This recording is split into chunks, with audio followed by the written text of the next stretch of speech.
fueron admirados y temidos en su propio tiempo. Antiguos guerreros que inventaron los campos de entrenamiento de reclutas, el asalto frontal, la educación subvencionada por el Estado y un estilo de vida y una estética que aún hoy llevan su nombre. Son los espartanos, y esta es su historia. Esparta. Código de honor. Año 480 a.C. Un estrecho paso de montaña en las Termópilas, a unos 140 kilómetros al noroeste de Atenas, Grecia. Fue el momento y el lugar que inmortalizaron para siempre la esencia de Esparta. Un único acontecimiento al que las generaciones futuras se referirían una y otra vez como uno de los momentos más decisivos de la historia. La memoria de la civilización occidental ha olvidado lo que pasó en las Termópilas. En las Termópilas se hizo realidad un mito. Ni el propio Shakespeare hubiera podido urdir una historia clásica tan perfecta. Una falange de 7.000 soldados griegos avanzaba hacia el ejército invasor persa, formado por varios cientos de miles de hombres. Los griegos estaban en clara inferioridad numérica, pero presionaron, confiando en que los 300 hombres apostados en las líneas del frente eran capaces de llevarlos a la victoria, solo porque estos hombres eran espartanos. Un soldado espartano aislado es tan bueno como cualquier otro soldado. Pero si reunimos a un grupo de soldados espartanos, tendremos un ejército mejor que cualquier otro en el mundo. La sola vista del símbolo del ejército espartano, la lambda, estampada en una pared de escudos, a menudo bastaba para asegurar la victoria. No podía compararse a ninguna otra en el mundo. Fue la cultura militar por excelencia de toda la historia de las sociedades civilizadas. Aún en enorme desventaja numérica, los griegos consiguieron detener el ataque persa mediante un combate que se prolongó 2 días enteros. Al final, el rey de Esparta, Leónidas, reconoció que la derrota era inevitable. Ordenó entonces a los miles de soldados griegos que quedaban que pusieran a salvo sus vidas.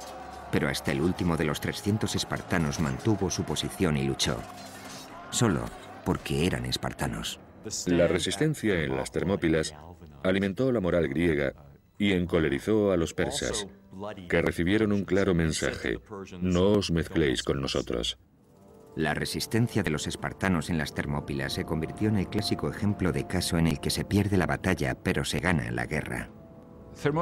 Las Termópilas han permanecido en la historia como algo grande, casi como una palabra clave para referirnos al concepto de entregar la propia vida, incluso desafiando a la muerte.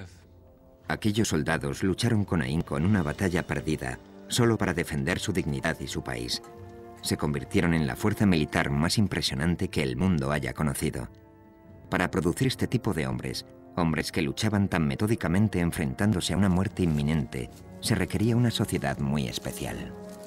Los espartanos son el reflejo de un aspecto crucial de la naturaleza humana: la búsqueda de la pureza, del orden, de la armonía. Una búsqueda que nos da el valor suficiente para no temer a la muerte, que nos impulsa a luchar a cualquier precio por un ideal como la libertad. Si bien hoy se piensa en Atenas como en la cuna de la civilización occidental y el cénit de la cultura griega, era Esparta a quien muchos de los griegos de la Edad de Oro dedicaban su admiración.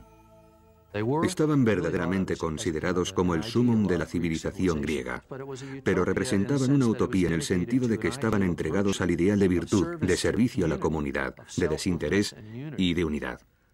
Lo que más valoraban las ciudades-estado griegas era la libertad respecto al intervencionismo exterior, el sentido de pertenecer a un sitio y el éxito en la batalla.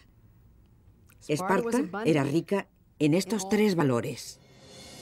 Durante el dominio de Esparta, la antigua Grecia era un conjunto de más de 1000 comunidades con gobierno propio, denominadas ciudades-estado. Una ciudad-estado es una ciudad que a todos los efectos prácticos funciona como un estado o un país con su gobierno propio, su ejército propio, su armada propia y sus propias leyes. Estos estados se distribuían por todas partes. Muchos de ellos fueron muy significativos para la cultura griega. Los orígenes de Esparta se remontan al siglo XII a.C., época de grandes cambios en el mundo antiguo, cuando el poder egipcio languidecía y daba paso al florecimiento del segundo imperio babilónico. Según la leyenda griega, Esparta nació fruto de la violencia y la conquista, cuando en el 1150 a.C., los invasores del norte, que se creían descendientes de Hércules, iniciaron su avance hacia el sur para reivindicar lo que ellos consideraban tierras de sus ancestros. Cuando el rey Lacedemón tomó la península central, le puso Laconia en su propio nombre. A su capital principal la nombró Esparta, como su reina. Durante casi 400 años, hasta el 750 a.C. aproximadamente, Esparta fue el núcleo religioso, cultural y de gobierno de Laconia. Florecieron entonces la música y las artes. Son célebres los maravillosos coros de mujeres espartanas. Además, Esparta contaba con una magnífica cerámica con la que comerciaban y eran famosos por sus trabajos en bronce. Estos son ejemplos muy tempranos de arte lacónico. No se han encontrado restos de bellas artes espartanas que puedan datarse después del siglo VII a.C. Es como si el pueblo de Esparta hubiera dejado simplemente de dedicarse a ello. El abandono de este tipo de artes visuales que contemplamos por todas partes representa claramente una decisión tomada a conciencia. Fue una decisión que coincidió con el momento crucial de la historia de Esparta, el periodo conocido como las Guerras de Mesenia. Todo comenzó con una explosión demográfica que obligó a Esparta a buscar nuevas tierras y nuevos recursos alimenticios. Solucionaron el problema anexionándose un país entero, un país que era más grande que Esparta tanto en territorio como en población. Este capricho del destino determinaría el curso de la historia de Esparta para los siguientes 300 años.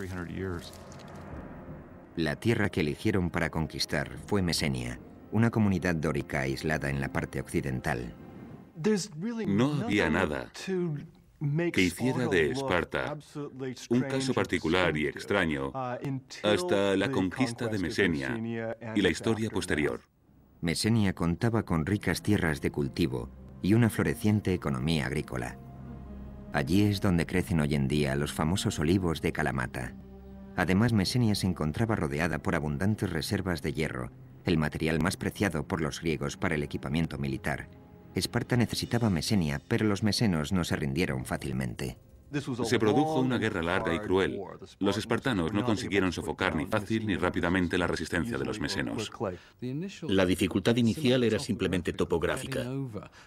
Había que atravesar el monte Taygeto, un pico de unos 2.500 metros, pero por supuesto no iban a remontarlo sino a rodearlo, lo cual supone dar más vuelta y una marcha muy larga. Estaban muy lejos de la base. El pueblo de Mesenia se encontraba en proceso de creación de su propia cultura como ciudad-estado. Resistieron, intentaron conservar su independencia, pero los espartanos acabaron derrotándolos. Los espartanos necesitaron casi 100 años para someter completamente a los mesenos, pero al final, en el siglo VII a.C., Esparta acabó teniendo bajo su control un territorio de 8.000 kilómetros cuadrados y convirtiéndose en la ciudad-estado más grande del imperio griego. Obligaron a los mesenos a trabajar la tierra como esclavos campesinos llamados hilotas. Los hilotas eran una especie de campesinos arrendatarios. Cada hilota contaba con una granja de cuya producción anual debía dedicar una parte a un amo espartano. Cada amo espartano estaba a cargo de una granja de hilotas. Pero el hilota no era posesión del amo como esclavo en toda regla, ya que no podía ser vendido ni comprado. Ninguna otra ciudad-estado intentó esclavizar a todo un pueblo griego. Mesenia contaba con 250.000 habitantes aproximadamente y la sociedad espartana estaba formada por unos 10.000 soldados espartanos, así que estaban en clara desventaja numérica. Esparta debería considerarse como un país bajo sitio, comparable en cierto modo a la actual Israel, salvando las numerosas diferencias, por supuesto. Pero espartanos e israelíes tienen en común que no podían permitirse el lujo de ignorar sus necesidades de seguridad. La situación requería que los espartanos remodelaran su sistema de arriba a abajo. Redactaron nuevas normas que controlaban cada aspecto de las vidas de sus ciudadanos. Era una población griega, dedicada por entero al arte de la guerra. Según el historiador griego Plutarco, el arquitecto de esta nueva ciudad-estado fue un legislador espartano llamado Licurgo. Se sabe que Licurgo viajó por todo el Mediterráneo, recogiendo lo mejor de los sistemas militares de Creta, Jonia y Egipto. Además, recibió inspiración divina del oráculo de Delfos, donde, según se cuenta, Apolo le transmitió directamente su consejo. A partir de estas nuevas directrices de disciplina, Esparta poco a poco fue transformándose en una gran sociedad militar. Los ejércitos o las fuerzas de defensa de aquella época no eran más que milicias, granjeros que sacaban sus lanzas del desván y partían hacia la batalla. Licurgo, el fundador pionero de Esparta, por llamarlo así, diría: vamos a dar un giro en este sentido, y a partir de ahí se conformó toda la sociedad espartana, para bien o para mal. Sus leyes fueron acatadas porque las dictaba el oráculo de Delfos, que exigía su cumplimiento, como si de normas divinas se tratara. Puede que Licurgo existiera, o que fuera un instrumento de leyenda, pero en cualquier caso, los espartanos creyeron que había sido la divina voluntad de Apolo la que les había permitido crear un plan magistral para Esparta. Su sociedad se basaba en una pirámide de poder. En el pico se situaban los casi 10.000 hombres que formaban la élite espartana. Se llamaban en griego homoioi, es decir, los iguales. En teoría, cada uno de ellos tenía las mismas riquezas y la misma influencia en el gobierno. El objetivo consistía en construir una sociedad de iguales, un ejército de guerra donde no hubiera espacio para la disensión, un sistema político basado en la unidad. Todo estaba dirigido hacia la homogeneidad, la similitud, si queremos. Esta era una de las claves del sistema espartano. Buscaban la estabilidad, el orden, la obediencia. Bajo los homoioi se encontraban las casi 50 o 60.000 personas libres que vivían en Laconia, principalmente a las afueras de la capital, Esparta. Se llamaban perioikoi, los de los alrededores. Estos eran ciudadanos libres, pero no podían tomar parte en las decisiones políticas. Además, se les obligaba a seguir a los espartanos donde quiera que estos fueran. Los perioikoi constituían esencialmente una clase media sin derecho a voto que permitía a los homoioi estar siempre preparados para la guerra. Del amplio volumen de comercio, manufacturas y artesanía que era necesario para la subsistencia de la sociedad espartana, al fin y al cabo, alguien tenía que construir las armas. Se encargaban los perioikoi. Gracias a ellos todo funcionaba porque descargaban de responsabilidades a sus coetáneos espartanos, así que estos contaban con todo su tiempo para el entrenamiento atlético o de cualquier otra forma de guerra. El resto de objetivos innecesarios para la nueva máquina espartana fueron abandonados. Creo que uno de los precios que los espartanos pagaron por esta solución al problema fue el empobrecimiento cultural que se impusieron a sí mismos, porque la creatividad artística requiere cierto grado de libertad que creo que les habría desestabilizado. En la base de la pirámide, y con clara ventaja numérica sobre cualquier otra casta, encontramos a los hilotas. Las mujeres y las hijas de la élite espartana se encargaban de sus casas. Este sistema dejaba la polis, la ciudad-estado griega, como única responsabilidad de los iguales. Estaban dispuestos a llegar a las que luego se revelaron como medidas extremas para formar un Estado que nunca antes se había visto y que, supongo, que no se ha vuelto a ver desde entonces. En las siguientes décadas, Esparta ideó un nuevo sistema de gobierno que controlaría a todos y cada uno de los ciudadanos, desde la cuna hasta la tumba.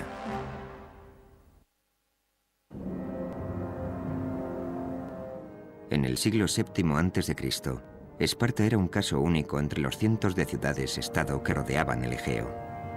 En todas las polis griegas, el Estado ejercía un control sobre las vidas de sus ciudadanos mucho mayor del que actualmente estaríamos dispuestos a tolerar. Pero Esparta lo superaba con creces. En ninguna otra ciudad-estado el intrusismo del gobierno alcanzaba el nivel que en Esparta. Era un control desde la cuna hasta la tumba. De hecho, era en la cuna donde se tomaba la primera medida sobre los futuros espartanos. Nada más nacer, el gobierno examinaba a cada bebé de la élite para determinar si debían permitirle vivir. Los bebés que no llegaban al nivel superior eran expuestos, eufemismo espartano para referirse al acto por el que a los niños imperfectos se les dejaba morir abandonados en la cima de una montaña. Parece algo exageradamente cruel, pero el objetivo era producir soldados. Y eso era lo que pretendían de cada recién nacido. Necesitaban los mejores hombres, así que creo que no les parecería reprobable porque criaban a los mejores y a los más fuertes. También las niñas debían pasar por el proceso de aprobación de la Junta de Supervisores, que decidía si debían vivir o ser abandonadas en el pico de una montaña. Las niñas que sobrevivían eran educadas para ser madres y los niños para convertirse en iguales espartanos, guerreros que controlaran el gobierno. En Esparta, el gobierno era por y para el pueblo, en el caso de los homoioi, o iguales. El resto, los perioikoi y los ilotas, no eran ciudadanos. Los espartanos obtuvieron un éxito sin parangón al diseñar un sistema único, digamos, propio de ellos, que se mantuvo durante muchos años. De hecho, fueron tantos que Maquiavelo y otros lo tomaron como modelo. En la cima del gobierno espartano se erigía una monarquía hereditaria, con una peculiar variante. El punto de partida clave, que parece ser el aspecto más antiguo de su constitución, es que no tenían un rey, sino dos. Es verdaderamente extraño. La mayoría de las ciudades griegas recuerdan aquellos tiempos en los que tenían rey, y muchas de ellas conservan la figura de una especie de jefe religioso al que en ocasiones se le denomina el rey. Sin embargo, los espartanos tenían dos reyes con verdadera autoridad en la sociedad, tanta como para liderar los ejércitos, una autoridad profundamente religiosa. La razón que justifica esta característica es el control mutuo entre los reyes. Así se evitaba la concentración de poder en un solo hombre. Esta monarquía dual, junto con 28 espartanos mayores de 60 años, formaban un consejo de ancianos denominado Gerusia. La Gerusia aplicaba las políticas y funcionaba como tribunal penal supremo. Esparta era, en cierto modo, una sociedad gerontocrática. Los gobernantes eran ancianos y había puestos disponibles solo para ellos. Una de las razones que explican esto es que si sobrevivías como para hacerte mayor en un entorno espartano, es que eras verdaderamente fuerte. Por debajo de Gerusia estaba la Asamblea de Ciudadanos, constituida al completo por iguales espartanos cuyas edades superaban siempre los 30 años. Esta era la rama menos poderosa del gobierno espartano. La asamblea espartana no realizaba funciones deliberatorias, sino que asumía las órdenes de otras personas que habían decidido cuál era el camino que debía tomar la sociedad. La asamblea se limitaba a apoyar sin rechistar las políticas propuestas por otras personas. Por encima de todo este sistema se instauró una junta de 5 hombres llamados éforos, que regían el ejército, supervisaban el sistema educativo y contaban con un significativo poder de veto sobre todos los demás, con el tiempo incluso sobre los reyes. Sin embargo, también su poder estaba sujeto a control, por un lado con la limitación de sus mandatos a 1 año, y por otro haciéndoles responsables de todos sus actos ante la asamblea. Aquellos que sirvieran como éforos o en otras funciones eran inmediatamente sometidos a juicio al acabar su año de mandato.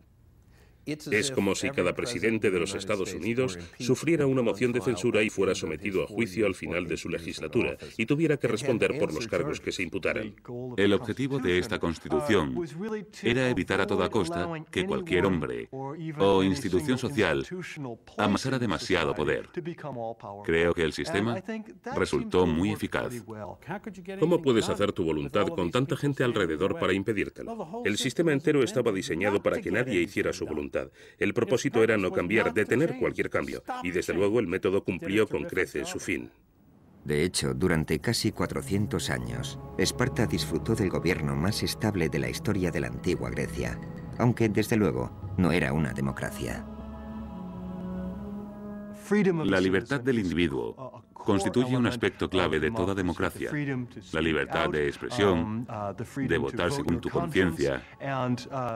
Y precisamente esta libertad de expresión no era una de las características de la sociedad espartana. Ni siquiera pensaban que la libertad fuera una buena idea. La libertad no se encontraba entre las virtudes que se les enseñaba a respetar a los espartanos. La prioridad dentro del gobierno espartano era controlar a los ilotas. Eran conscientes del odio que suscitaban en los ilotas. Como una vez declarara una de ateniense que conocía perfectamente a los espartanos, los ilotas se hubieran comido gustosos a los espartanos crudos. Así que cada año el primer punto de la agenda del gobierno espartano era declarar la guerra a los ilotas. Y este era solo el modo oficial de demostrar que cualquier espartano podía matar a un ilota cuando quisiera. Tucídides narra una escalofriante historia que cuenta que los espartanos ordenaron que todo ilota que considerara haber prestado un gran servicio a Esparta en la guerra debía presentarse ante el gobierno para ser liberado. Se presentaron entonces unos 2000 hombres, a quienes los espartanos invistieron con coronas que simbolizaban su libertad. Pero tras conducirlos hacia el templo, nunca más se supo de ellos. Además de permanecer en guerra constante y formal contra los ilotas, otro de los objetivos prioritarios del gobierno era legislar sobre todos los aspectos de la vida en Laconia. Hacían todos los días lo mismo. Se casaban en el mismo intervalo de edad, se vestían igual, hablaban igual, se comportaban todos igual. Para garantizar la igualdad, el gobierno instauró un sistema por el que, en principio, ningún espartano podía ser más rico que otro. Si había demasiada diferencia respecto a riquezas o comodidades, podía ocasionar muchos problemas. Determinaban el tamaño de las granjas que debía mantener a la familia de cada guerrero para que fueran siempre iguales. Eso solo era posible si destruían el sistema de mercado, lo cual significaba que no podía haber dinero ni mercados libres, ni exportación ni importación. Para acabar definitivamente con cualquier tipo de tentación de gastar dinero en tiendas, todos los equipamientos de las casas, por decreto, eran exactamente los mismos. Todo funcional, sencillo e idéntico. La cultura espartana era austera. De ahí que empleemos el término espartano para referirnos a la austeridad o a lo estricto hoy en día. En Esparta estaba considerado como inaceptable que la gente rica se distinguiera en el modo de vestir. Reinaba la austeridad y la igualdad. En Esparta todo el mundo llevaba ropa de género republicano. Si lo analizamos fríamente, los uniformes en los colegios de hoy en día responden más o menos a la misma idea: que la ropa no sea motivo de desigualdad. Incluso el discurso de la élite lacónica tenía que ser austero. Los espartanos estaban entrenados para ser hombres de pocas palabras. Ello concordaba con la sencillez y la fuerza de los guerreros espartanos. El discurso lacónico era ideal para tomar decisiones automáticas en el campo de batalla. Sin embargo, no lo era tanto para relajarse y reflexionar sobre la perspectiva de conjunto, y ese era uno de los principales problemas que tenían los espartanos. Para mantener este sistema en pie, la posición de Esparta respecto a política exterior era igualmente lacónica: no mezclarse con extraños. No querían que nadie supiera demasiado sobre Esparta. Más aún, no querían que los propios espartanos supieran demasiado acerca del resto del mundo. Querían conservar sus tradiciones, su sentimiento nacionalista, y la manera de conseguirlo no era precisamente mezclándose con otros. No abandonaban su territorio casi nunca, y en aquellas ocasiones en las que tenían que hacerlo debido a alguna actividad militar que les obligaba a dejar sus casas por un tiempo, casi siempre acababan comportándose como si se hubieran vuelto locos, porque no sabían asimilar el cambio. Si todo este control parecía exageradamente intrusista, lo era, pero el dominio del gobierno sobre la sociedad estaba perfectamente aceptado en la vida de la antigua Grecia. Cuando los griegos hablaban de política, no se referían únicamente a la Constitución, una mera organización política. Consideraban que un régimen era una organización social, cultural, una organización que abarcaba todos los aspectos de la vida. El régimen espartano refleja perfectamente este concepto. El primer medio adoptado para adoctrinar a los espartanos en esta nueva sociedad era un sistema educativo que preparaba a los niños desde los 7 años para que se convirtieran en máquinas de matar. El éxito de Esparta dependía de un control muy estricto sobre la sociedad. Durante un periodo de más de 100 años, en el siglo VII a.C., Esparta se dedicó a inventar y perfeccionar el primer sistema de ingeniería social del mundo. El control del Estado empezaba al nacer. Los niños, que no daban la talla, eran asesinados. A los superiores se les adoctrinaba, se les entrenaba y se les formaba para convertirlos en una fuerza militar que debería controlar a los ilotas. el pueblo esclavizado de Mesenia. Al tener una población poco numerosa esclavizando a una más numerosa, resultaba imprescindible, según el modo de ver espartano, que cada espartano fuera cualitativamente superior a 10 o 12 mesenos. El único modo a partir del cual podían alcanzar a su entender ese grado de preparación militar era unar a todos los jóvenes en un grupo, darles un entrenamiento común y hacerlo desde muy temprana edad. A los 7 años, los niños espartanos salían de sus hogares y quedaban a cargo del Estado, que se hacía responsable también de su entrenamiento. Vivían en una especie de academia militar llamada Agogé. Cuando cumplían los 7 años, los niños espartanos entraban a formar parte de un mundo de adultos, el mundo en el que se desarrollaría el resto de su vida, siempre que sobrevivieran. Inicialmente, eran trasladados a lo que a veces llamo las tropas infernales de crías scout. Consistía en un rally de supervivencia de 15 años. Allí los espartanos recibían preparación para la guerra, y es aquí donde está inspirado un dicho que se le atribuye a Patton, según el cual este general les dijo a sus hombres: «No quiero que maten por mí, quiero que mueran por mí». Así funcionaban los espartanos, siempre preparados para morir. En los primeros 5 años de un niño en la Agogé, es decir, desde los 7 hasta los 12, un formador jefe del gobierno llamado pedónomo se encargaba de su instrucción en cultura general y educación física. La disciplina y los castigos, en cambio, los impartían los chicos mayores. Es como si cuando entráramos al instituto, los alumnos más mayores fueran responsables de los del primer curso. Creo que, en este sentido, este sistema explota la potencial crueldad que los chavales empleamos unos con otros para tratar de enseñar a los niños espartanos, desde el primer momento, que debían obedecer absolutamente todas las órdenes que recibieran de un superior. Es una perspectiva sobrecogedora. Desde el primer día en la Agogé, la principal lección era preparar a los niños para la dura vida que les esperaba. El sistema de entrenamiento espartano estaba claramente enfocado a poner a prueba a los más débiles y a seleccionar a los más fuertes. Durante toda su vida, un soldado espartano debía preocuparse por la vigilancia que sobre él ejercían sus compañeros. Estaban constantemente pendientes de detectar los síntomas de debilidad, de comprobar si estaba realmente preparado. El lema que siempre estaba presente era: ¿eres capaz? ¿Eres lo suficientemente fuerte como para convertirte en espartano? Un sistema basado en el cariño estricto que daba más importancia a lo primero que a lo segundo. Las niñas espartanas también recibían entrenamiento, pero en casa. Desde pequeñas, se les enseñaba a ser fuertes, a estar en forma física a todos los niveles y a ser en cierta medida autosuficientes. Como el sentido de su vida no era otro que producir hijos que defendieran a la comunidad, comían bien, participaban en competiciones atléticas, etc. En cierto modo eran criaturas que recibían una atención privilegiada. A los 12 años, los niños espartanos entraban en el segundo nivel de entrenamiento en la Agogé, y las condiciones eran aún más insufribles. A cada niño se le otorgaba un solo manto como vestimenta. Era lo único que se les permitía llevar durante todo un año. Además, se les obligaba a ir descalzos, todo por hacerles fuertes tanto física como mentalmente. Cualquiera que haya estado en invierno en Laconia sabe que la sola idea de tener que ir descalzos y con un manto como único abrigo podría matar a cualquier norteamericano actual en cuestión de minutos. Cansados y muertos de frío. Además, los niños estaban hambrientos. De cocinar las cenas, si se puede llamar cocinar, se encargaban los silotas. Preparaban comidas nada apetitosas.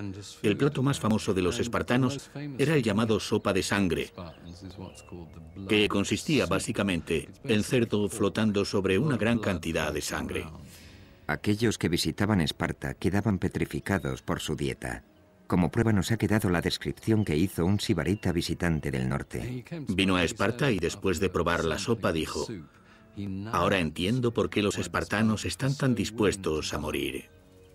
La sopa no solo estaba mala, sino que encima era insuficiente. El alimento bastaba para sobrevivir, pero no para ser felices.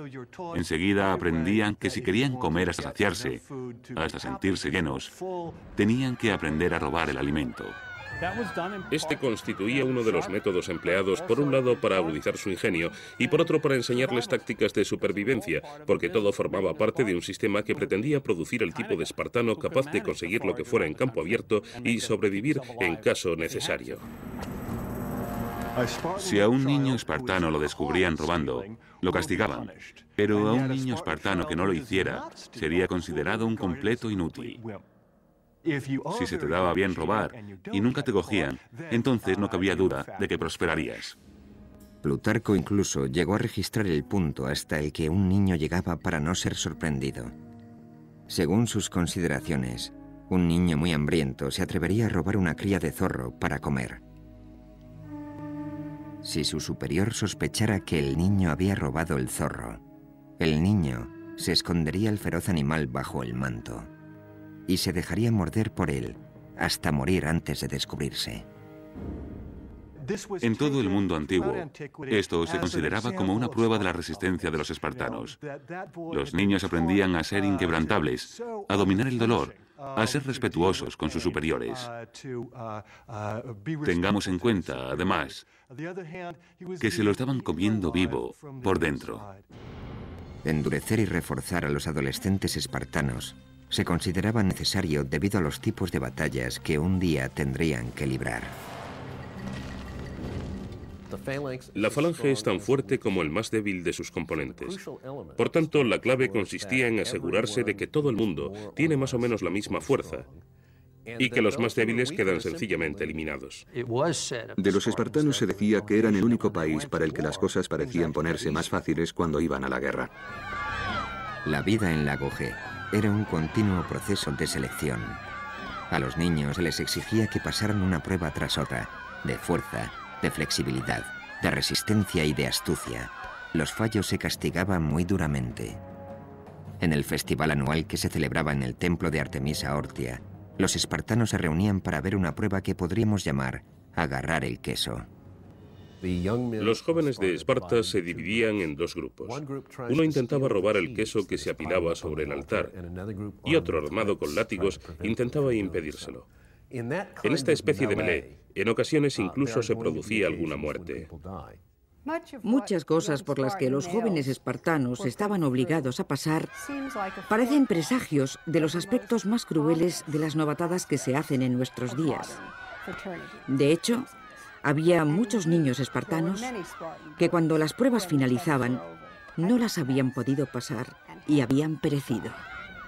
Es una competición constante en la que todo el mundo está sometido a juicio, clasificado, y de la que salen ganadores que reciben varios honores y disfrutan de ciertas ventajas. Así que ahí tenemos a los espartanos, entrenados para ser iguales a los demás, para sacrificar todo por el bien común y a la vez para ser superiores a la generalidad. Para aconsejarles en su camino durante el entrenamiento, a cada chico espartano se le ordenaba tomar un mentor, un hombre mayor cuya relación con el niño se prolongaría de por vida. El mentor asumía la responsabilidad de supervisar al niño que estuviera a su cargo, de asegurarse de que el entrenamiento era el adecuado y de comprobar que tanto sus modales como el carácter del niño recibían la atención necesaria. En la actualidad, los expertos se encuentran debatiendo acerca de si la intimidad de esa amistad incluía o no relaciones sexuales. En muchas situaciones en las que las mujeres quedan excluidas de participación, ya sea en el ejército o en cualquier otro campo, creo que existen muchas más posibilidades de que se den relaciones homoeróticas. Se supone que cualquier posible relación sexual que hubiera existido siendo niño el estudiante se terminaría al alcanzar la edad adulta. Pero también se supone que seguirían siendo muy amigos. Y esa red de amistad entre personas que han sido mentores y pupilos o amantes era parte del nexo que mantenía tan unida la sociedad espartana. Así que siempre que el ejército espartano partía para la guerra, habría hombres que tendrían la relación personal más íntima posible entre sí, lo cual les mantendría igualmente unidos en el campo de batalla. La cuestión de la cohesión de las unidades pequeñas, es un aspecto crucial en el arte de la guerra. ¿Puede alguien imaginarse algo más unido que una tropa formada por hombres de este tipo? A medida que un espartano se hacía mayor, iba introduciéndosele en dos nuevas y distintas, pero eminentemente prácticas experiencias: el matrimonio y el asesinato a sangre fría.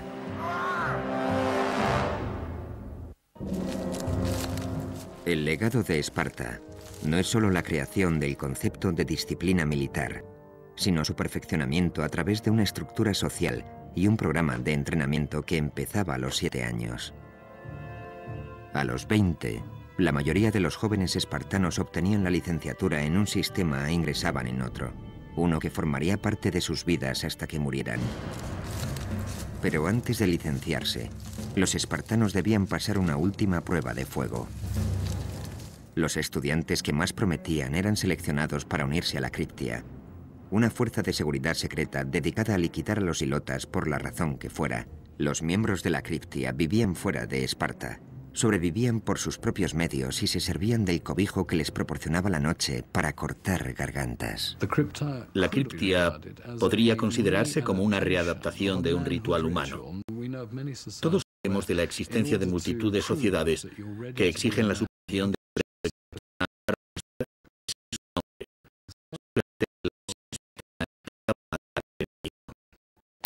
La Criptia era el método que tenían los espartanos para seleccionar a sus mejores y más brillantes guerreros, con el fin de que hicieran la vida completamente imposible al pueblo, sobre el que se apoyaba toda la sociedad espartana.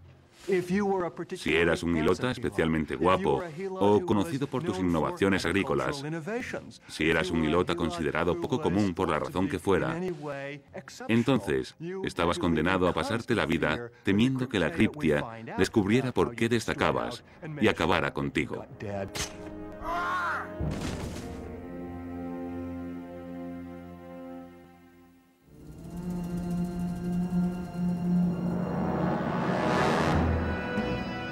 Tras su paso por la Criptia, los jóvenes espartanos se unían a pequeños regimientos de 15 miembros cada uno. Estas unidades recibían el nombre de Susitia y serían el hogar de los espartanos para la mayor parte de sus vidas. Así que este era un momento verdaderamente clave. Tenían que ser aceptados en un régimen, y cada cosa que hubieran hecho hasta ese momento iba destinada a ello. Aunque la primera obligación de un espartano era para con su régimen, cada hombre también debía casarse y producir hijos. Para el mundo exterior, esto podría considerarse uno de los aspectos más placenteros de la vida de Esparta, ya que las mujeres espartanas estaban consideradas como unas de las más bellas del mundo. Después de todo, Helena de Troya era de origen espartano. Pero para los hombres y las mujeres espartanos que apenas tenían contacto entre ellos de niños, el cortejo y el matrimonio constituían tan solo otra obligación más para con el Estado, que requería algunos de los rituales más extraños de la sociedad espartana.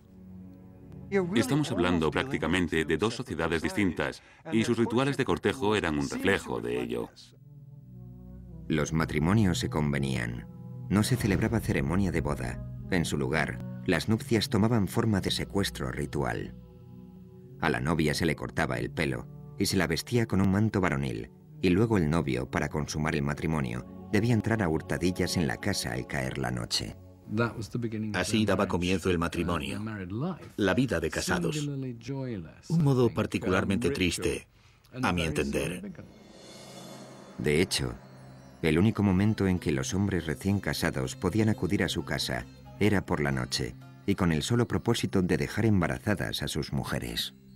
Esto formaba parte de la ley de Licurgo, mantener la pasión viva poniéndoles difícil el encuentro a los amantes, convertirlo en una aventura, hacerles entrar a hurtadillas en secreto por la noche y luego, tan pronto como hubieran consumado su amor, el hombre debía volver al lugar donde dormía junto con los demás jóvenes. Así se dice que no era nada fuera de lo común que un marido espartano no viera a su mujer a plena luz del día hasta los 30 años.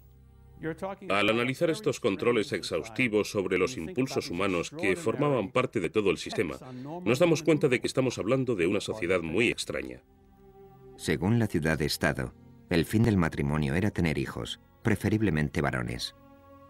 El único modo en que un espartano podía conseguir que su nombre se grabara en su tumba era haber muerto en una batalla por Esparta.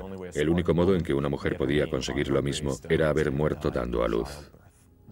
La reproducción resultaba tan importante que los espartanos recorrían distancias inimaginables para asegurarse de que sus mujeres tenían el mayor número posible de niños saludables. También se producían curiosidades muy extrañas, por cierto, como que los hombres propusieran a chicos jóvenes a quienes ellos consideraban mejor dotados para que tuvieran relaciones con sus mujeres pensando que así esa descendencia sería mejor que ellos mismos. En este tipo de tendencia eugenésica, la idea de contar con un espartano puro y de que éste debía continuar la línea genética de espartanos constituía el centro de todas las preocupaciones. Todos estos controles sobre el matrimonio y la familia estaban destinados a evitar que los hombres se distrajeran de su auténtico propósito: la instrucción y el entrenamiento, la hostigación a los hilotas y la conservación de la propia superioridad espartana. Si los espartanos pensaban en lo más profundo de su corazón que eran puramente hombres de virtud, o si en su interior se decían, ojalá pudiera pasar de vez en cuando un fin de semana en Atenas para divertirme por fin, no lo sabremos nunca.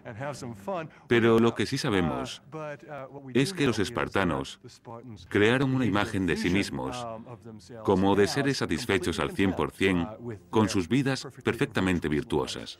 La gran ironía, sin embargo, fue que aunque contaban con el ejército mejor entrenado del mundo, los espartanos no lo empleaban para enfrentarse a otros ejércitos. Era una máquina militar magnífica, pero la actitud de los espartanos parecía ser la de no arriesgarla, no usarla. Contemplémosla. Pulamos los escudos y no los usemos a menos que sea estrictamente necesario. Fue un sistema que funcionó extraordinariamente bien en Esparta durante 2 siglos. Luego, por razones que no están del todo claras, Esparta empezó a mirar más allá de sus propias fronteras con el fin de conquistar nuevos pueblos. Quizá la máquina de guerra sufría el peligro de quedarse obsoleta por el desuso. Quizá simplemente anhelaban participar en una guerra de verdad. Los espartanos pensaban que sus 2 grandes enemigos, los argivos y los tegeos, iban a ser muy fáciles de derrotar. Además, estaban preparados para expandirse, como lo estaban para anexionar más territorios a su sistema. Al mismo tiempo, en el horizonte, empezaba a perfilarse la verdadera amenaza contra la supremacía espartana. Una nación de más de 1 millón de soldados cuyo único pensamiento era conquistar Grecia, los persas. A principios del siglo V, empezarán primero con la conquista de la parte griega de Jonia en Asia Menor y luego volverán su mirada hacia el gran continente. Así se explicará el curso de la historia de Grecia durante los 2 siglos siguientes. Durante las generaciones venideras, todo el mundo griego sentiría la amenaza persa. La manera en que Esparta y Atenas reaccionaron a dicha amenaza dividiría y uniría el mundo griego.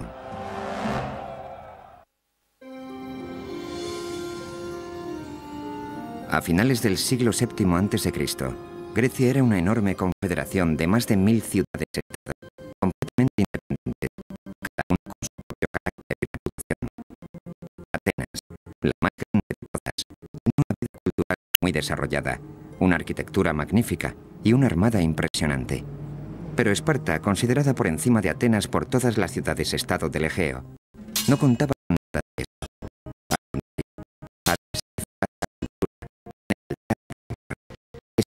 Un campamento armado. Eso nos da un sistema educativo enfocado principalmente a la formación militar. Fue entonces cuando se creó un cuerpo de policía secreta y cuando se produjo la desconexión temporal con el resto de Grecia. No conquistará colonias ni construirá ninguna flota. Su única obsesión será el control de Mesenia. Desde finales del siglo VII a.C., Esparta tenía sometida a Mesenia.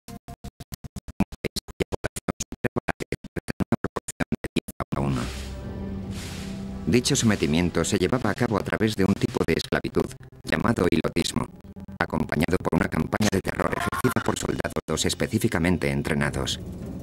Esparta fue el primer país que desarrolló lo que se daría en llamar disciplina militar occidental. Los conceptos modernos acerca de la instrucción, las marchas, rangos, filas y técnica del asalto fueron personajes fueron todos inventados por los espartanos. En este caótico mundo de las guerras hoplitas, los espartanos aprendieron que había que mantener la calma y estar unidos. Se avanzaban los espacios entre ellos, aumentaba la cohesión de las filas y se derrotaba al enemigo.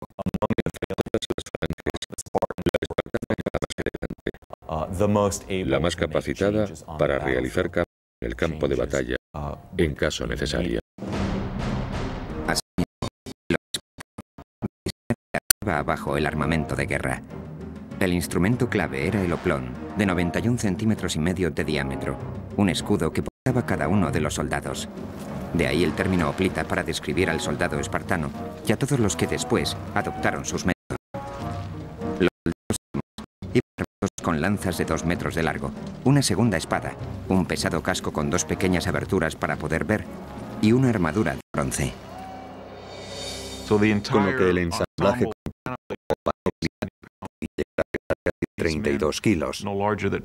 En este punto puede parecer ridículo que en pleno verano hombres que no medían más de 1,60 y pesaban entre los 55 y los 59 kilos pudieran cargar con la mitad de su peso. ¿Cómo lo conseguían? A través de un sistema de rituales que determinaba una batalla entera mediante un choque de media hora entre ciudades-estado vecinas. Por lo que se cuenta, los espartanos dominaban este arte de guerra mejor que nadie. Las batallas se decidían mediante tácticas rápidas, definitivas y mortales, basadas en el trabajo en equipo y en la agilidad. Durante casi más de 100 años, este arte de guerra fue más una teoría que una realidad. Sin embargo, a partir del siglo VI a.C., los espartanos dejaron de conformarse con haber conquistado y sometido a los mesenianos. Volvieron entonces la vista al norte, a la ciudad-estado de Tegea, para expandir su territorio en esa dirección. Sin embargo, Esparta era una de las ciudades-estado con sentido religioso más profundo de Grecia y no podía actuar sin el consentimiento previo de los dioses. Una delegación fue enviada de Delfos con el fin de obtener la bendición de Apolo, del que creían hablaba a través de una sacerdotisa o Pitia. El oráculo griego era parte horóscopo, parte gallina del porvenir, parte conjeturas y parte sobornos. A menudo la gente escuchaba lo que quería escuchar.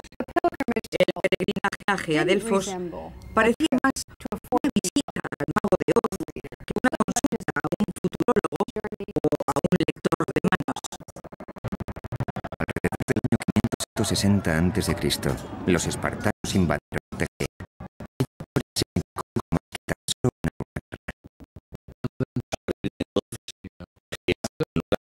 Enemiga se convirtió en aliada y probablemente en una de las primeras de una serie de alianzas que se expandieron por la mayor parte del Peloponeso e incluso más allá de él. A finales del siglo VI a.C., la intimidante máquina espartana había convencido a numerosas ciudades-estado del Peloponeso para que se unieran a ella. Esta poderosa alianza se conoció como la Liga del Peloponeso y Esparta fue su líder. El objetivo consistía en crear una cualquiera frente a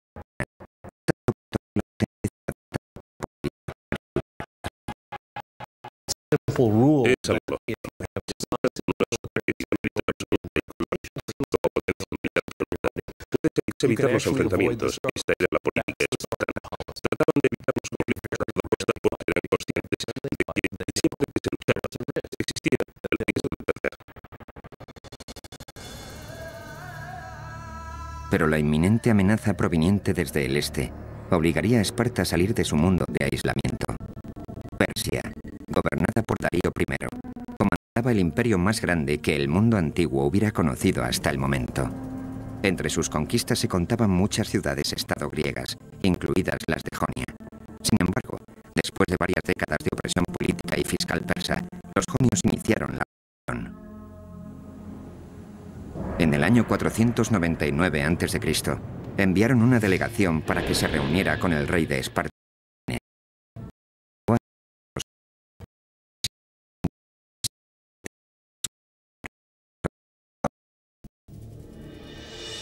Pero no todos los griegos compartían la claridad de visión de Cleómenes.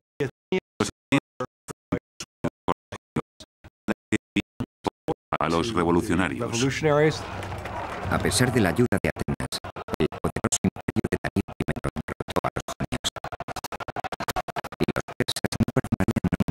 apoyo de Atenas a los rebeldes. Tras haber frustrado el levantamiento, los persas empezaron a pensar serio acerca de aquellos advenedizos del oeste que habían osado entrometerse en lo que para Persia era, a todos los efectos, un infierno. Entretanto, Cleómenes se embarcaba en una cruel campaña de anexión de las ciudades-estado vecinas con el objetivo de reforzar y expandir la Liga del Peloponeso. La acusación más atroz formulada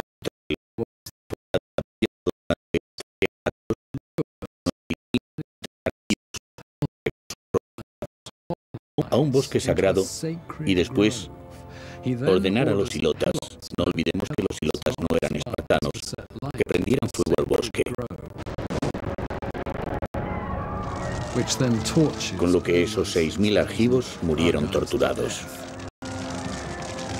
Cuando Cleómenes volvió a Esparta fue juzgado por estos hechos. Los cargos eran muy graves y ni el rey estaba exento de responder ante la ley espartana. Cleómenes se enfrentaba a la posibilidad del exilio. Lo que resultó inaceptable era que se tratara de otra ciudad griega, de un bosque sagrado, porque el engaño equivalía en este caso a prácticamente un sacrilegio. Sin embargo, sobrevivió. Vivió para luchar otro día más, pero sus circunstancias no dejaron de ser sospechosas. En un intento de evitar su propio exilio, Cleómenes tenía que eliminar las fuerzas que se oponían a él dentro del gobierno. Eso significaba acabar con la competencia, es decir, con el otro rey de Esparta, de Marato. Para conseguirlo, Cleómenes sobornó al oráculo de Delfos para que declarara ilegítimo al rey de Marato.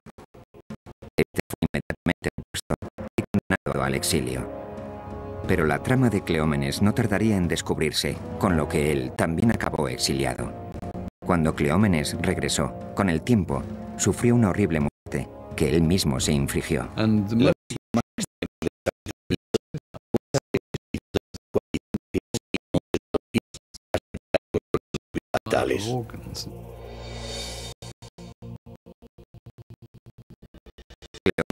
que sería conocido por siempre como Cleómenes el Loco, fue sustituido por el rey Leonidas, un hombre que llevaría a los espartanos hasta donde nunca habían llegado tras enfrentar a todo el mundo antiguo en una guerra de proporciones épicas.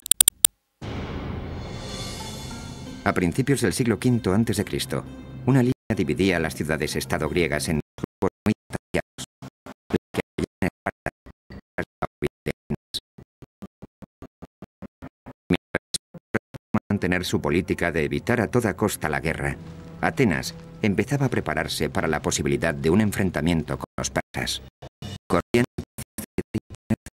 estaba ávido por castigar a los atenienses por haber apoyado el levantamiento frustrado de los jonios en el 499.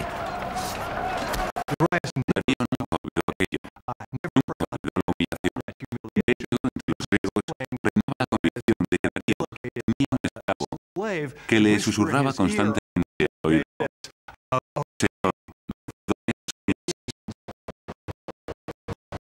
En agosto del año 490 a.C., Darío I formó una pequeña flota de barcos cargados con tropas para atacar a los atenienses. La expedición persa se aproximaba a Maratón, en la costa oriental de Atenas.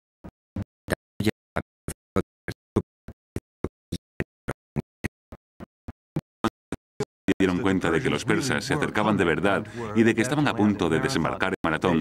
Enviaron a un mensajero a Esparta. El carácter de las relaciones entre esta y Atenas había ido perdiendo, amistoso, de lo contrario. Pero los atenienses reconocían que Esparta era la potencia militar más importante de Grecia.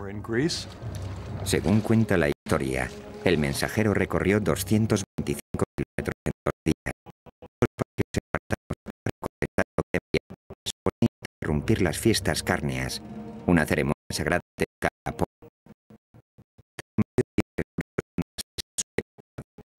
Días después, los atenienses tuvieron que hacer uso de todas sus fuerzas. Enviaron todos los hombres disponibles, unos 9.000 efectivos de infantería armados al completo, que se cuadraron ante las tropas persas, seguramente 2 o 3 veces más numerosas que ellos, en la llanura de Maratón. Durante varios días, atenienses y espartanos se vigilaron desde la distancia y calor del sol de agosto. Al final, cuando empezaron a alistarse los refuerzos espartanos, el general Miltíades ordenó un ataque sorpresa sobre el enemigo. El ejército persa quedó hecho jirones. Los equipados hoplitas atenienses demostraron ser más de lo que los hombres de infantería persas, solo ligeramente armados, podían asimilar. La masacre fue irremediable. A todo esto, los atenienses habían enviado otro mensajero de nuevo a Atenas para anunciar su victoria. Tras la heroica victoria conseguida por los atenienses, llegó por fin una tropa de refuerzo de 2000 hoplitas espartanos, pero no había quedado nadie contra quien luchar. Cuando el ejército espartano llegó a Maratón, los atenienses les mostraron satisfechos los cadáveres de los persas a quienes habían abatido con toda facilidad. Eso fue algo que los espartanos recordarían siempre. Mientras tanto, los persas empezaron a tramar su venganza. En el año 486 a.C., Darío I eligió a su hijo, Jerjes, para que lo sucediera. Jerjes planeó minuciosamente una nueva y mucho más elaborada invasión de Grecia, un plan que tardaría años en poner en práctica. Hacia el año 481, unos 4 años movilizando una enorme fuerza realizada de unos 250.000 hombres de la flota y del ejército de tierra para incluir en Grecia bien preparados. Ante esto, los espartanos, los atenienses y otro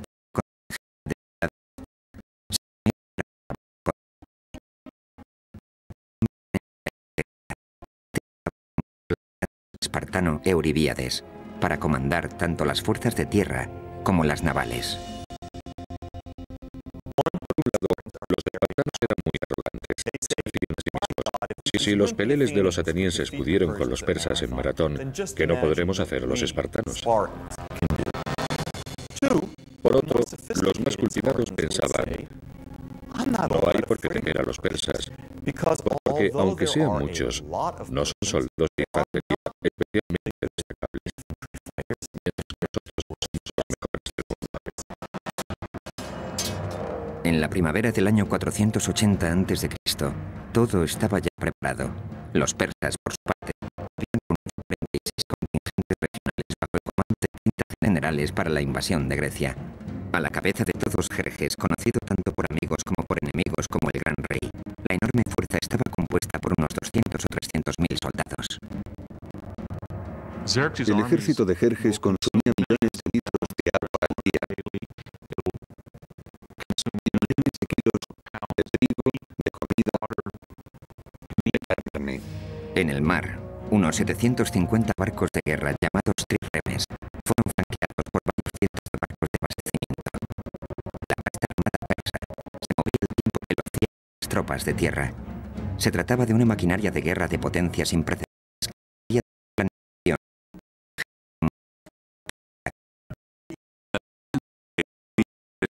Persa y su ejército de infantería es un factor clave a la hora de analizar estas guerras. El ejército tenía que mantener contacto con la armada, porque ésta garantizaba la seguridad de los barcos de abastecimiento. Los griegos, acostumbrados a librar batallas en las que participaban un máximo de unos pocos miles de hombres, iban a tener que enfrentarse a una interminable oleada de tropas enemigas. Después de mucho debatir acerca de lo que debía hacer, decidieron construirse en las Termópilas, conocido como las fuerzas calientes, en ebullición.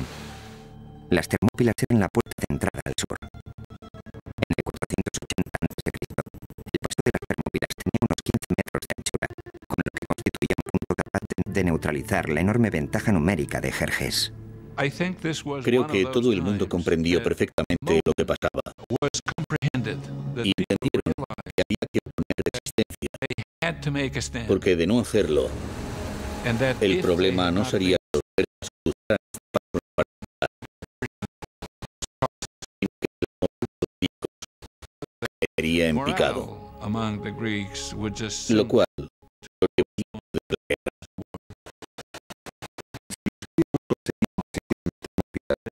Los persas acabarían comiéndose unos a otros lejos de su casa. Ya era un inmenso monstruo que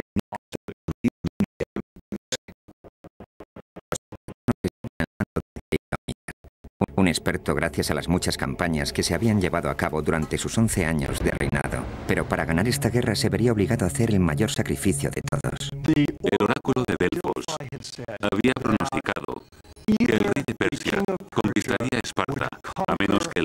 Esparta muriera. Leónidas era perfectamente consciente de este augurio, así como de que si los griegos oponían una Termópilas, se iba a producir un momento glorioso que conmocionaría a todo el mundo.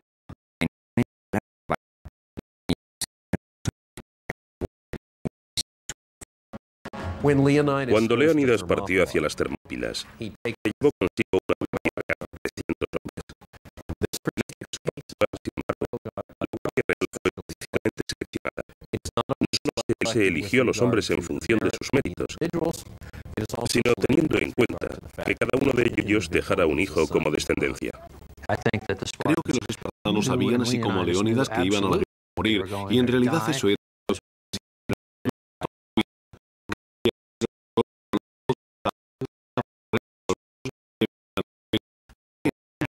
una especie de obra que sirviera de inspiración al resto de Grecia.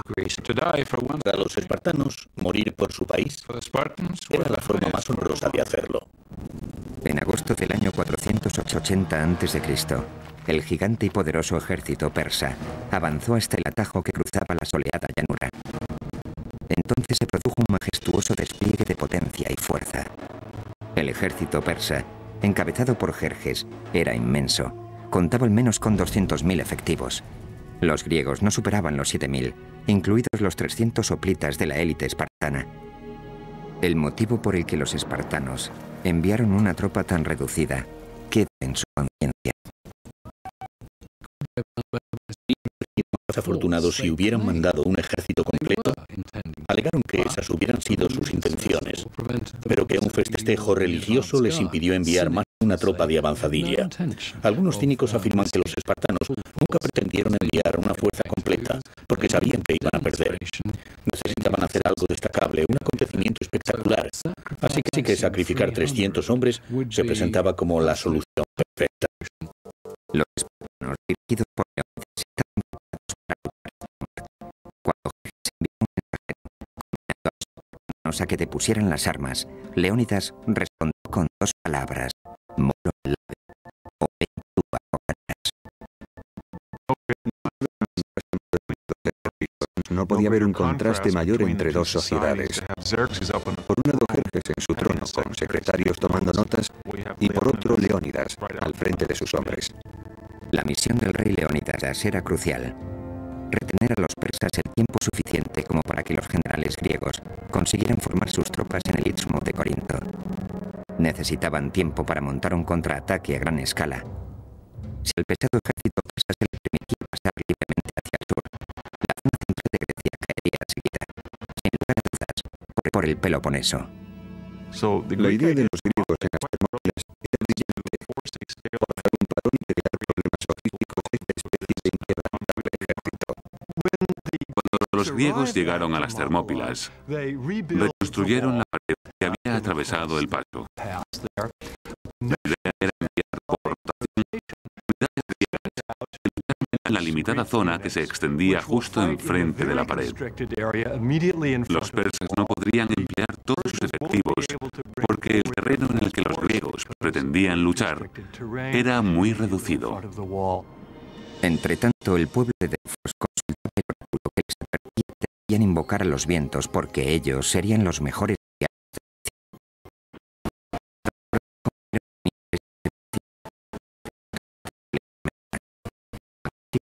La persa se dispersó por la costa magnesia, que carecía de puerto, y allí perecieron más de 200 barcos. Jerjes montó en cólera ante la inesperada pérdida y quedó desconcertado por el nimio reto que se le proponía a su poderoso ejército en las Termópilas. El gran rey ordenó a un soldado de avanzadilla que reconociera el terreno y le informara de las dimensiones completas del enemigo. Cuando divisó a los espartanos, estos, en lugar de estar implorando u ofreciendo su rendición o algún tipo de negociación, estaban arreglándose, peinándose, echándose aceite y abrillantando armas. Querían dar la idea de que esperaban esta batalla con entusiasmo, más que con terror. El jinete se quedó pasmado, sin poder creerse que esos pocos hombres fueran a intentar defender el paso. Enseguida se requirió el consejo de Demarato. el rey espartano exiliado que había huido a Persia hacía más de una década. El rey Jerjes quería saber lo resistentes que podían ser aquellos hombres. Si trajéramos a uno de ellos aquí ante el tribunal, podría acabar con 10 de nosotros. De Marato le dijo que hombre a hombre no, que no era el mejor que nadie, pero que en grupo la cohesión de la unidad que iba a defender el paso se revelaría muchas veces más potente que lo que podría parecer por su número. El mensaje de Marato era claro: no subestimar a los soldados espartanos. Llevaban la guerra en la sangre. Era su modo de vida. Todo estaba listo. Tanto las fuerzas griegas como las persas se encontraban preparadas para la batalla.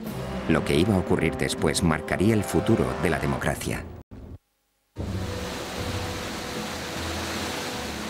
Año 480 a.C. El verano toca su fin. La suerte del mundo occidental está echada. En el estrecho paso de las Termópilas se han formado las líneas de la batalla que enfrentará a Grecia y a Persia. 300 espartanos, junto con sus 7.000 aliados griegos, se han trincherado y están listos para enfrentarse a un ejército persa de al menos 200.000 efectivos. Para los espartanos se presenta como una misión suicida, pero deben parar a los persas para que Grecia pueda preparar el contraataque. El rey Leónidas partió para defender el paso de las Termópilas y supo que le esperaba la muerte. Su mujer, Gorgo, al irse le preguntó si tenía que se casara con un buen hombre y tuviera hijos sanos. Así eran los espartanos, siempre dispuestos a morir, preparados para morir. Consideraban que morir en combate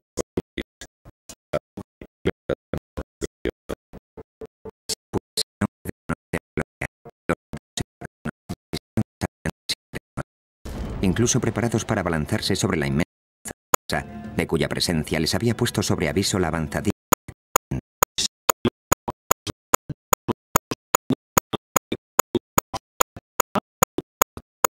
Diégenes respondió: bueno, pues libraremos la batalla en penumbra. El 18 de agosto del año 480 a.C., 4 días después de haber llegado las contendentes de la Termópila, los soldados eran listos para el combate. El número de efectivos persas les permitió contar con toda la seguridad que un ejército podía desear. Pero las tropas carmesí espartanas se erguían desafiantes. Normalmente conocemos formaciones de 8 filas. El motivo que lo justifica es que las primeras 2 o 3 filas luchan por las armas muy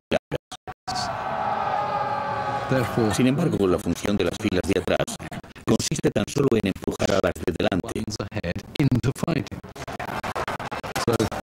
Así que la cohesión y el empuje de las filas de atrás resultan absolutamente tan cruciales como la destreza y la valentía de los hombres del frente.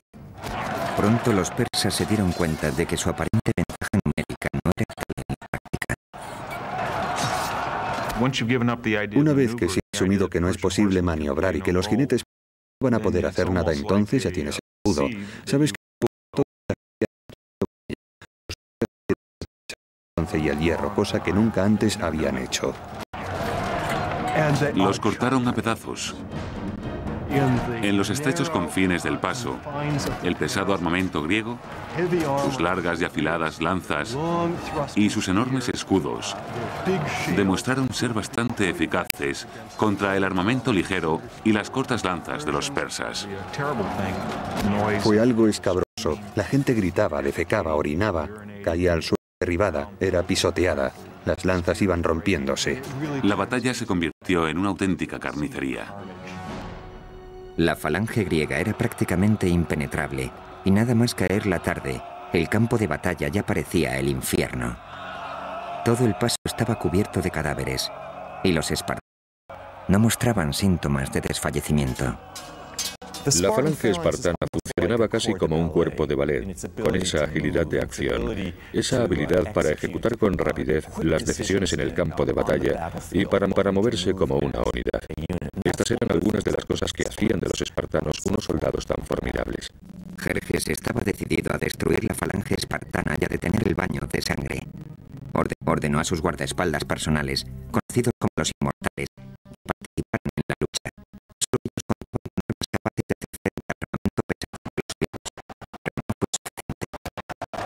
Un enfrentamiento salvaje dejó a las tropas de élite del rey completamente destrozadas.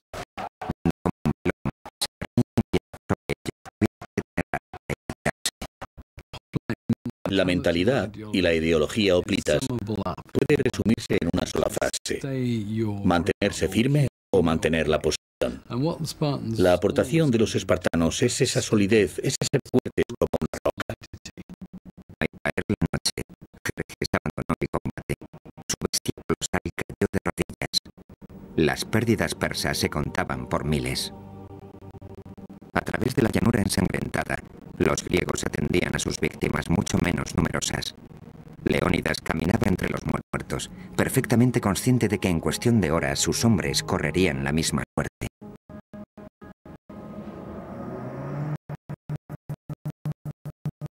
La mañana fría y clara el 19 de agosto,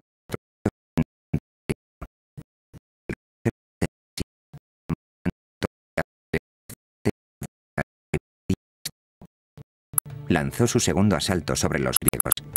Esta vez formó una especie de brigada con hombres conocidos por su valor y arrojo, a los que prometió recompensas por atravesar el estrecho paso, y amenazó con ejecutar si rompían filas y huían. El rey persa recurrió a esas tácticas de bulldozer.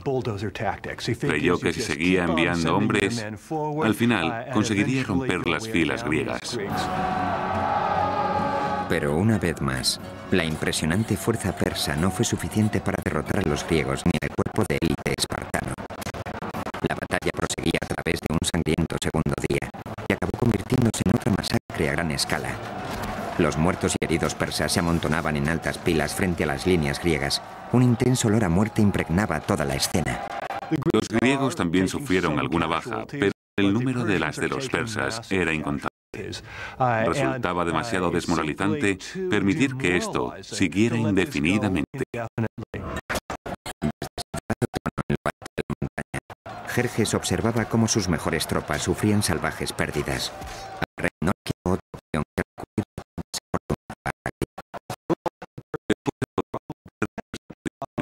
50 bajas por cada una de las de los griegos, sin acusarlo gravemente. Pero también era verdad que si por cada baja griega había 50 persas, y eso se prolongaba durante mucho tiempo, la moral de su ejército se vería irremisiblemente afectada, así que tenía que encontrar otro camino. Entonces se produjo un punto de inflexión cuando un griego llamado Efialtes, no sin antes recibir una cuantiosa recompensa a cambio, decidió traicionar a sus compatriotas y guió a los persas a través de un paso secreto en el monte Calidromos. En griego, el nombre de Efialtes se ha convertido en la palabra más común de los el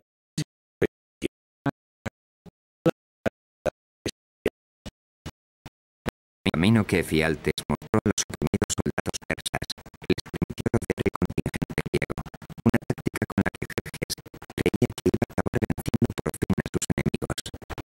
Los inmortales persas ascendieron a hurtadillas por la noche, y al amanecer, el sonido de sus pisadas sobre las hojas secas anunció su llegada al otro lado.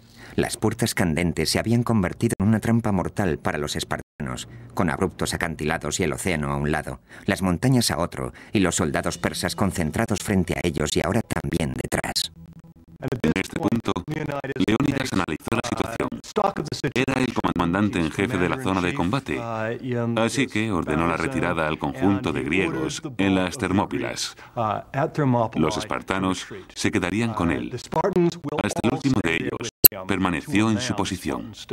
Después de girar las tornas en el paso, llegó el tercer día, uno de los más tarde de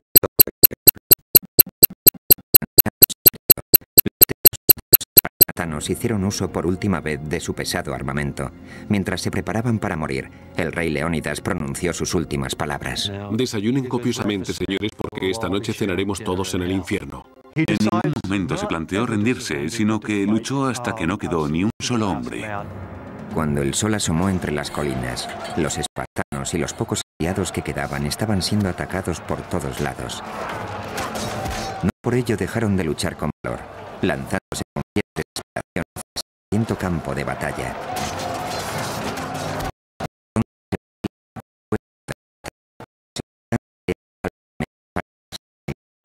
Y consiguieron sacarlo de allí. Al final, La noche del 20 de agosto del 480 a.C., los espartanos realizaron su último y desesperado intento de resistencia. Según se cuenta, sus armas estaban destrozadas, así que se deshicieron de ellas. Sus escudos resquebrajados, sus armaduras. Entonces sus manos se enfrentaron a puñetazos a los miles de persas que consiguieron rodearlos en una colina.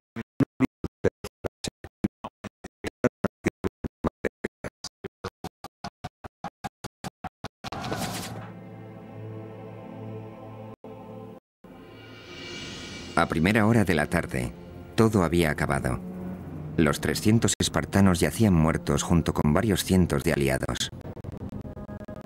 Pero las pérdidas persas eran escalofriantes. Se calcula que de unos 20.000 hombres. Empuñando por fin la victoria, Jerjes inspeccionó el campo de batalla. Entonces encontró el cuerpo del rey Leónidas, que estaba escondido. Lo decapitó y clavó la cabeza en un poste para que todo el mundo la viera. Fue un gesto barbárico destinado a demostrar que los espartanos eran, después de todo, simples mortales. Pero las gravemente desmoralizadas tropas persas no quedaron del todo convencidas. Sabían que la guerra no había hecho más que empezar y que había más espartanos esperándoles. Tras lo ocurrido en las Termópilas, los persas quedaron invadidos por cierto sentimiento de miedo de suspense, al menos acerca de lo que podía pasar con los espartanos. La de las Termópilas fue probablemente la derrota más importante sufrida en un solo día en toda la historia griega. También hay que decir que reportó algunos beneficios para los griegos, ya que les permitió movilizarse hacia los territorios posteriores, en Ática, lo cual hizo surgir en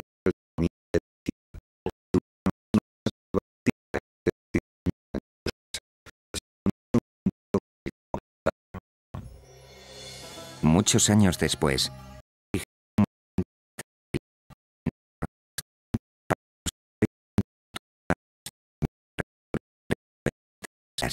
aquí, sobre una piedra sin ningún tipo de adorno, hayamos grabado un clásico y sencillo epitafio. Extranjeros de paso, decidles a los espartanos que aquí, obedientes a nuestras leyes, yacemos.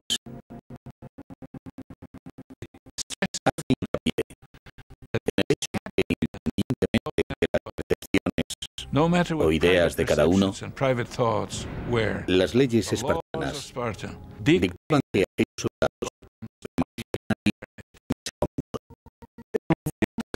los espartanos necesitaban algo así.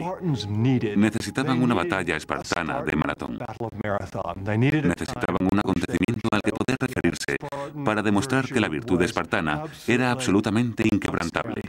Incluso, aunque no vencieron, obtuvieron una victoria moral porque murió hasta el último de sus hombres. Lo que ocurrió en las Termópilas ha dado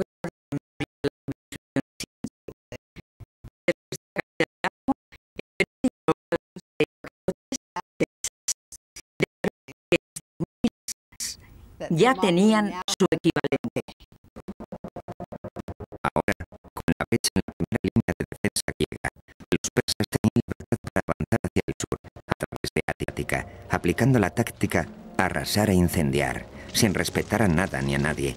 Cosechas y granjas enteras invadidas por las llamas, estatuas de dioses demolidas, templos destruidos, incluso la Acrópolis fue víctima del fuego. Cuando empezó a correr el rumor por Grecia de que todo el país estaba ardiendo, muchos atenienses estuvieron al borde de la sublevación. Nunca habían podido imaginarse que las tornas iban a dar un determinante giro. En las últimas décadas del siglo V a.C., todas las fuerzas de Grecia se unieron rápidamente en contra del enemigo común, el aparentemente invencible ejército persa, formado por más de 200.000 efectivos. Tras la batalla de las Termópilas en el año 480 a.C., el ejército y la armada persas tenían camino libre para avanzar hacia el sur, hacia Atenas. La moral griega decidieron confiar en un astuto y respetado comandante que se llamó Temístocles.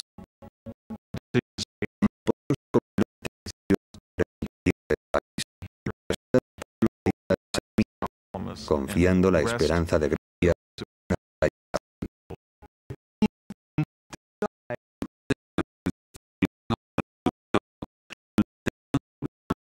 A los persas persas en una especie de batalla a la desesperada en tierra.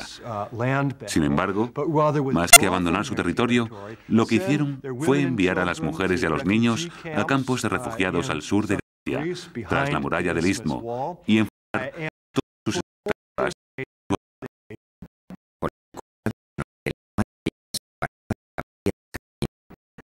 37 kilómetros al sur por la costa.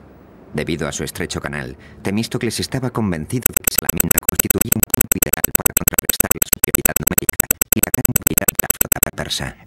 Temístocles era consciente de que si batían a la armada persa, vencerían la guerra, o al menos darían un gran paso en esa dirección, porque el ejército persa dependía significativamente de su armada. La armada griega estaba en posición. Temístocles diseñó una inteligente táctica para llevar al rey Jerjes a dar un paso fatal.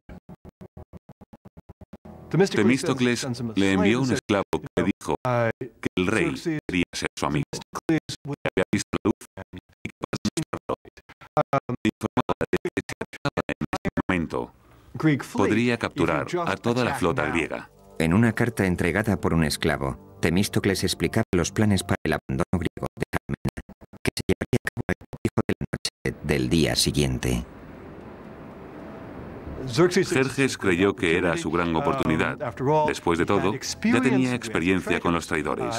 Efialtes había aparecido en el momento justo en las Termópilas y ahora aparecería otro, Temístocles. Convencido de que la armada griega estaba sumida en el caos más absoluto, Jerjes decidió que era el momento justo para atacar. Jerjes lanzó la flota persa griega.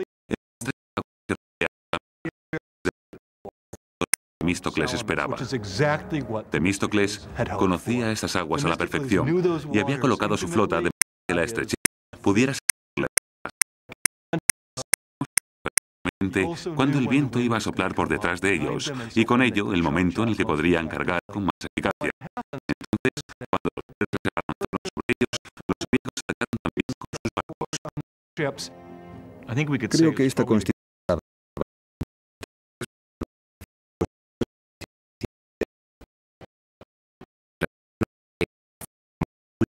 gigantesco desde su guarida de rocas. El rey Jerjes se encontraba a salvo en su trono dorado en las alturas del monte Egeleo. Para cuando se quiso dar cuenta de que su poderosa vanguardia estaba atrapada, tenían la soga echada al cuello. La ventaja numérica de los persas, 400 tríremes frente a 300 griegos, que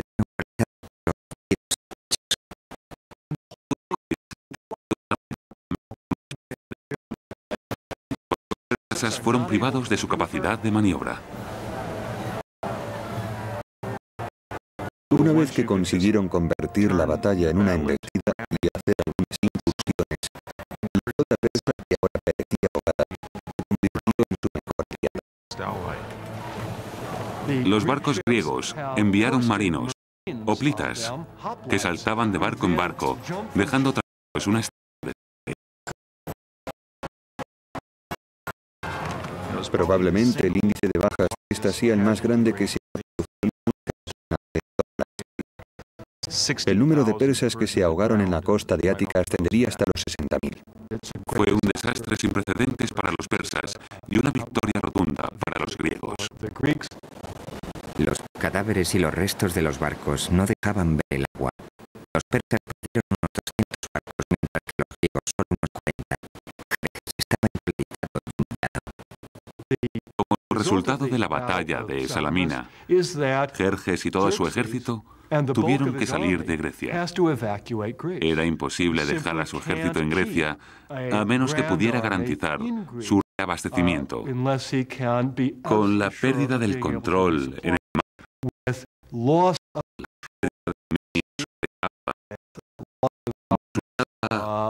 muy arriesgado, así que tuvo que evacuar al grueso de su ejército. Pero el primo de Jerjes, el general Mardonio, fue designado personalmente para dirigir la guerra en Grecia. Con una fuerza de primera formada por 1.000 hombres, Mardonio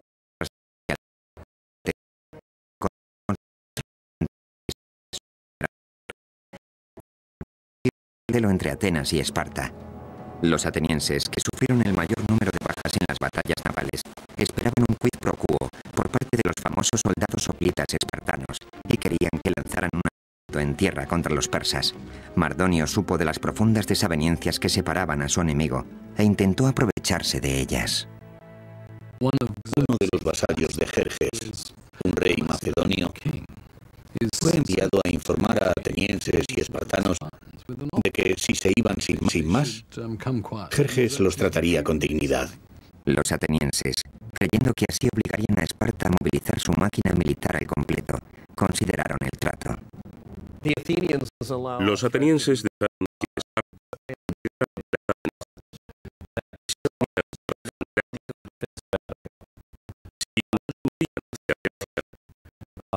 ellos se rendirían. O peor, los atenienses insinuaron lo impensable: una alianza con Persia.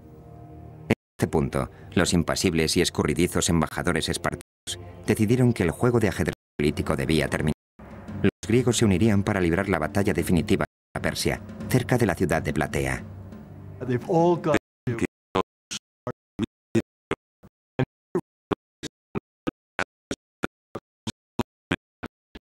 Los espartanos están ahora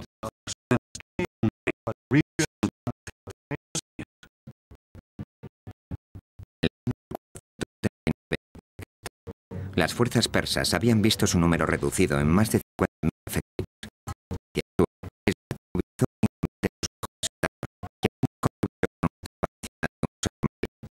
Entonces, los espartanos armaron a 35.000 hilotas menos, ofreciéndoles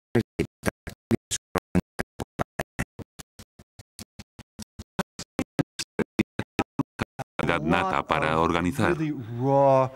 Tenía mucha visión militar y algo quizá más importante, un sentido único para mantener unido de manera diplomática a este inmenso ejército en conflicto interno constante que era la fuerza griega. Seguramente nadie más que un espartano podría haber conseguido sacar todo adelante en tales circunstancias. Durante 11 días, los comandantes rivales se mantuvieron en sus respectivas posiciones sobre la llanura de Platea.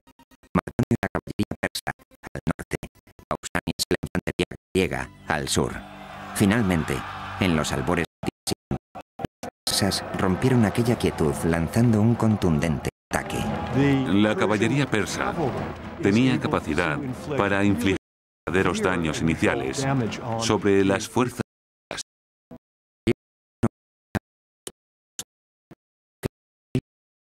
No solo suponían el 10% de la fuerza aliada, su disciplina, su resistente armadura y sus afiladas lanzas hacían que su presencia fuera abrumadora.